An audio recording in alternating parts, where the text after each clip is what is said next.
রোজা নিয়ে কথা বলা যায় না, বললে ইউ আর খ্যাত। শবে বরাত নিয়ে কথা বলা যায় না, কিন্তু বড়দিন, পূজা, এগুলো নিয়ে কথা বললে কোনো সমস্যা নেই। এগুলোতে ইউ আর নট খ্যাত, you are secular. But when you talk about Eid, roza and all this things, তখন তুমি খ্যাত। তো এখন আমি বুঝতে পারলাম কি, আমি তো বড় হয়েছি এগুলোর মধ্যে দেওয়া। তো এসে প্রথমে আমাকে কারেকশন করতে হলো যে ওকে, সংস্কৃতির আড্ডায় এই আলাপগুলো দেওয়া যাবে না। এই এই যে হীনম্মন্যতার বোধ আমাদের মধ্যে তৈরি করা হয়েছে, এই হীনম্মন্যতার বোধগুলোর সম্মিলিত ফলাফল হচ্ছে 16 বছরের দুঃশাসন এবং ফ্যাসিবাদ। এখন আপনি বলতে পারেন যে এই ফ্যাসিবাদ, এর সাথে সাংস্কৃতিক হীনম্মন্যতার সাথে ফ্যাসিবাদের সম্পর্ক কি? Very direct relation. আমি একটা উদাহরণ দিই, আমি সবসময় সব জায়গায় গেলেই বলি। দেখেন, এই high culture and low culture, এটা কয়েকদিন আগে আমি ইউনেস্কোতে গেছিলাম, সেখানে একই কথা বলছিলাম যে হাই কালচার এবং লো কালচার, এই ধারণাটা তৈরি করা হয় আসলে শোষণের ক্ষেত্র তৈরি করার জন্য। এখন আমাদের আর্ট, কালচার, ইতিহাস, এই সব কিছু মিলে আমাদের মধ্যে হাই কালচার এবং লো কালচারের ধারণা তৈরি করা হয়েছে। কেউ যদি বোরখা পরে, লো কালচার। কেউ যদি অন্য একটা পোশাক পরে, হাই কালচার। এবং আপনি জানেন যে বাংলাদেশের স্বনামধন্য একজন লেখিকা হাসি মামলাকে ছবি দিয়ে বলেছিল একটা জঙ্গি। এখন ভারতবর্ষে হাই কালচার এবং লো কালচারের ধারণা আর পশ্চিমের হাই কালচার, লো কালচারের ধারণা অনেক ক্ষেত্রে মিলে না। যেমন পশ্চিমের one of the most radical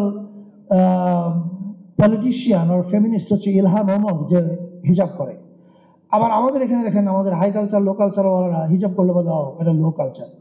এখন এই হাই কালচার আর লো কালচারের সাথে ফ্যাসিবাদের সম্পর্কটা কি? আমি আপনাকে একটা উদাহরণ দেখাই। হাই কালচার এবং লো কালচারের ধারণা আপনাকে বলে দেয় আপনি কার জন্য কাঁদবেন, কার জন্য কাঁদবেন না। আপনি কি কখনো জিয়াউর রহমান সম্বন্ধে কোনো ভালো লেখা দেখেছেন আমাদের সকল এলিট বুদ্ধিজীবীদের মধ্যে? না। আর ইসলাম সম্পর্কে সেটা যেটা বলার সেটা বললামই। এখন I have nothing against any particular ideology, যে কেউ যার যার আইডিওলজিতে বিশ্বাস করতে পারে।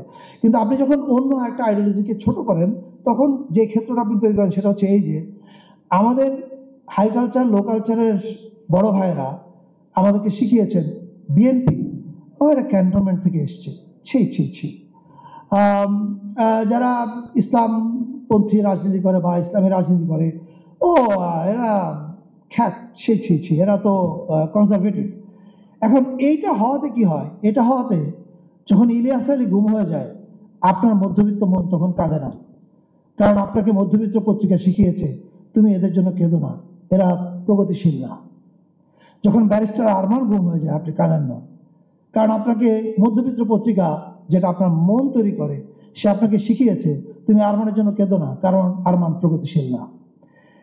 এবং এই যে কেঁদো না, এটা হওয়ার কারণে আপনি দেখেন বিএনপির হাজার হাজার কর্মী 17 বছর নির্যাতিত হয়েছে, জামাতে ইসলামের হাজার হাজার কর্মী নির্যাতিত হয়েছে, আরো অনেক দলের হয়েছে।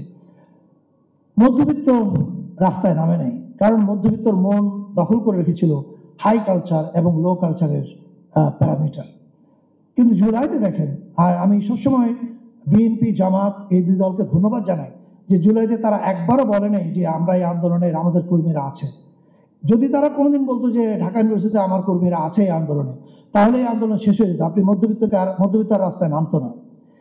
এই যে মধ্যবিত্ত রাস্তায় নামতো না, এইটা তৈরি করেছে ওই হাই কালচার এবং লো কালচারের ধারণা।